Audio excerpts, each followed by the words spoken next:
প্রান্তিক কৃষক যারা আছেন, অনেকের জায়গা সম্পত্তি আছে কিন্তু পুঁজির অভাবে চাষাবাদ করতে পারে না, পুঁজির অভাবে কাউকে মজুরি দিয়ে চাষাবাদ করার শক্তি তার নাই। তার জন্য বাংলাদেশে কৃষি কার্ড প্রচলন শুরু করবে। যেই প্রান্তিক কৃষকরা কৃষি কাজে টাকা বিনিয়োগ করতে পারবে না, তাদেরকে সার দেওয়া হবে, বীজ দেওয়া হবে, কীটনাশক এবং অন্যান্য উপকরণ তাদের মাঝে সরবরাহ করা হবে। আমাদের দেশে অনেক বৃদ্ধ লোক যারা টাকার অভাবে, পয়সার অভাবে বাড়িতে থেকে অচিকিৎসায় ভুগছেন, তারা চিকিৎসা পাচ্ছেন না। তাদেরকে চিকিৎসা দেওয়ার জন্য গ্রাম পর্যায়ে সরকারি ডাক্তার নিয়োগ দেওয়া হবে এবং সেই ডাক্তাররা বাড়ি বাড়ি গিয়ে তাকে প্রেসক্রিপশন দিবে, মেডিসিন সাপ্লাই করবে এবং সেই বৃদ্ধ লোকটিকে সুস্বাস্থ্যের অধিকারী করার জন্য সাহায্য করবে। এই পরিকল্পনাগুলো কেমন? এই পরিকল্পনাগুলো কেমন? এই পরিকল্পনাগুলো ভালো পরিকল্পনা না? এই পরিকল্পনাগুলো ভালো পরিকল্পনা। তিনি আরো পরিকল্পনা গ্রহণ করেছেন।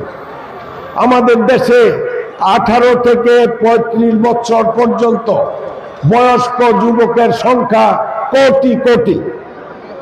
এই যুবতী ভাই বোনদেরকে কর্মসংস্থানের জন্য তিনি 1 কোটি যুবক যুবতী ছাত্র ছাত্রী 18 থেকে 35 বছর বয়সের তিনি কাজে লাগাবেন, কর্মসংস্থানের ব্যবস্থা করবেন এবং দক্ষ জনশক্তি গড়ে তুলে এই দেশকে একটি সুন্দর দেশ গড়ে তুলবেন বলে তিনি প্রতিশ্রুতি দিয়েছেন। তার এই প্রতিশ্রুতিগুলো যদি বাস্তবায়িত করতে হয় তাহলে তাকে প্রধানমন্ত্রী হতে হবে না? প্রধানমন্ত্রী হতে হবে। তো প্রধানমন্ত্রী হতে হলে তার মনোনীত প্রার্থী আমাদেরকে আপনারা নির্বাচিত করতে হবে না? নির্বাচিত করতে হবে। এই জন্য আমি আশা করব আপনারা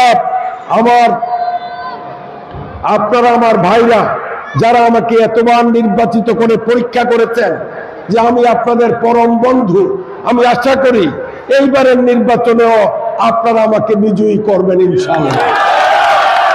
প্রিয় ভাইরা আমার, আমাদের চান্দিনা উপজেলায় বিএনপির একটা কমিটি ছিল, বিএনপির নেতৃবৃন্দরা ছিলেন, যেই বিএনপির হাতে করে আমি দিয়েছি। মান্নান বিএনপি প্রথম সভাপতি ছিলেন। এই বিএনপি ছেড়ে আমি এলডিপি গঠন করেছিলাম। এলডিপি গঠন করার পর কমিটি বদলে গেছে, বিএনপির নতুন কমিটি এসেছে।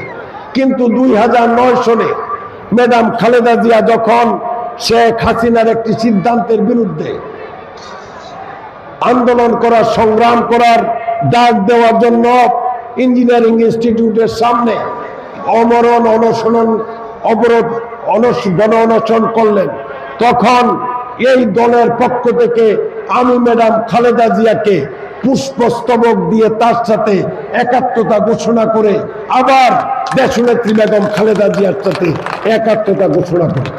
প্রিয় ভাইয়েরা আমার, পর্যায়ক্রমে 2012 সনে একটি 20 দলীয় জোট গঠন হয়। এই 20 দলীয় জোট আমাকে 2018 নির্বাচনে মনোনয়ন দিয়েছিল। আপনাদের খেয়াল আছে না? ধানের শীষ নিয়ে আমি প্রার্থী হিসাবে আপনাদের কাছে এসেছিলাম, নিশ্চয়ই মনে আছে। কিন্তু সেই নির্বাচন দিনের ভোট রাতে হয়েছে। বিএনপির 4-5-6 জন সংসদ সদস্য নির্বাচিত হয়েছিল, কিন্তু আমরা আন্দোলন বন্ধ করি নাই। দেশনেত্রী বেগম খালেদা জিয়া এবং তারেক রহমান সাহেবের নির্দেশে আমরা 20 দলীয় জোটের আন্দোলন অব্যাহত রেখেছি। একটা পর্যায়ে গিয়ে যখন জোট ভেঙে যায়, তারপর যুগপথ আন্দোলনের সাথী হিসাবেও আমি বাংলাদেশ জাতীয়তাবাদী দলের প্রতিটি প্রোগ্রামের সাথে রাজপথে সর্বত্র তারেক রহমান সাহেবের নির্দেশে আন্দোলন করেছি, সংগ্রাম করেছি।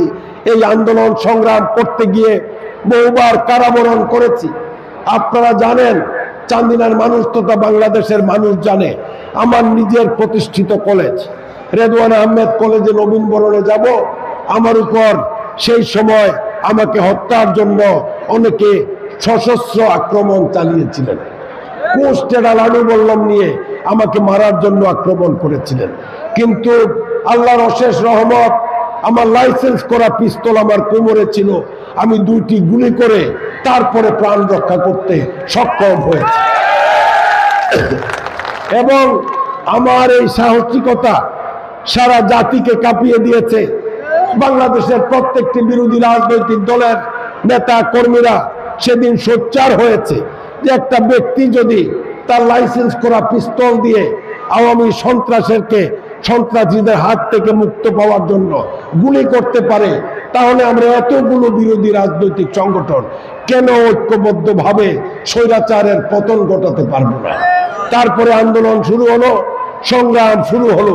প্রতিটি আন্দোলন সংগ্রামে আমার তৎকালীন দল লিবারেল ডেমোক্রেটিক পার্টি, আমরা ম্যাডাম খালেদা জিয়ার জেল থেকে নির্দেশ এবং তারেক রহমান সাহেবের নির্দেশে শেষ পর্যন্ত আন্দোলন করে গেছে। ছাত্রদের আন্দোলন যখন শুরু হলো, ছাত্রদের এক দফার আন্দোলন যখন শুরু হলো, তখন আপনারা দেখেছেন শেখ হাসিনা কোটা মুক্ত করার জন্য আন্দোলন মানতে রাজি হন নাই। ওই সময় বিএনপি, এলডিপি সহ বাংলাদেশের প্রতিটি বিরোধী রাজনৈতিক সংগঠন সেই দিন আন্দোলন করেছে, সংগ্রাম করেছে। বিএনপির সর্বোচ্চ নেতা কর্মীরা সেই দিন শাহাদাত বরণ করেছে। শেখ হাসিনার হাত থেকে মুক্ত করার জন্য এই জেলখানা এবং যে কারাবন্দী রেখেছে, হত্যা করেছে, গুম করেছে এবং বিভিন্নভাবে বিভিন্ন কায়দায় যখন অত্যাচার চালাচ্ছে, তখন এই ছাত্র জনতার এক দফা আন্দোলনকে সবচেয়ে বেশি সাহায্য, সবচেয়ে বেশি সমর্থন যেই দলটি দিয়েছে সেটা হলো বাংলাদেশ জাতীয়তাবাদী দল।